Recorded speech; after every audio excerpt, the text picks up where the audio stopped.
Hello everyone, welcome back to my channel. ये वाला video मेरा डे 3 का था।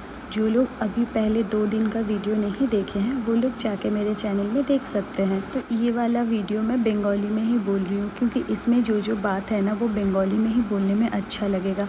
To all the non Bengali people I am very sorry. आप लोग अगर समझना है तो आप लोग कैप्शन ऑन करके ये वीडियो देख लेना। পুজোর শেষ দিনটা আমাদের ওখানে বড় পুজোর দিন বলে মানা হয়। তো ওই দিন আমাদের যেহেতু ফাস্টিং ছিল, আমি আর আমার দিদি ফাস্টিং করেছিলাম। তো সকালে আমি ফার্স্টে দণ্ডি দিয়েছি আর তারপর রাতে এই মালসা জ্বালিয়েছি।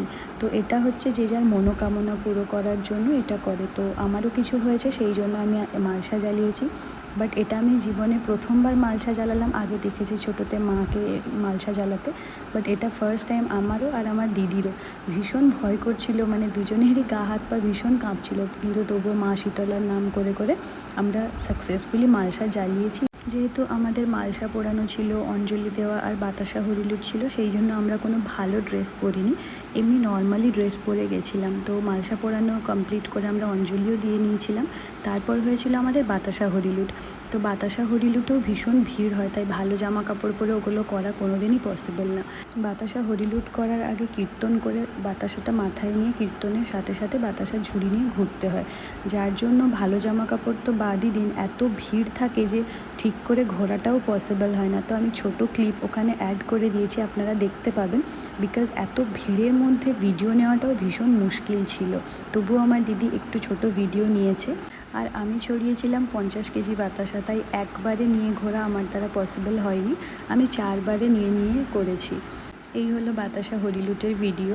এর বেশি আর নেওয়া পসিবল হয়নি, কারণ হরিলুটের টাইম এতটাই বেশি সবাই ভিড় করে আর এতটাই বেশি সবাই বাতাসা নেওয়ার জন্য উঠে পড়ে, তো ওইভাবে ভিডিও নেওয়া পসিবল হয় না।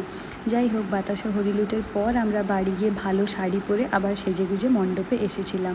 আগে যখন ছোট ছিলাম তখন দেখতাম যে গ্রামে 3 দিনই প্রচুর ভিড় হতো, মানে অন্যান্য গ্রাম থেকেও আমাদের গ্রামে আসতো সবাই নাচার জন্য। কিন্তু এখন দেখি সেই ভিড়টা খুব একটা হয় না, শুধুমাত্র বড় পুজোর দিনই সেই ভিড়টা হয়, তাও অতটাও ভিড় হয় না যতটা আমরা ছোটোবেলাতে দেখতাম। এখন সবাই যে যার মতো বাইরে চলে যায় পড়াশুনো করার জন্য, কাজের জন্য। মাঝখানে কিছু বছর আমিও যেতে পারিনি, বাট এখন চেষ্টা করি যতবার পারবো ততবারই এই পুজোতে থাকবো, কারণ এটাই আমাদের গ্রামের একটা ট্র্যাডিশন। এই 3 দিন কিন্তু শেষ নয়, এরপর থাকে আমাদের শীতলা মায়ের ভোগ প্রসাদ।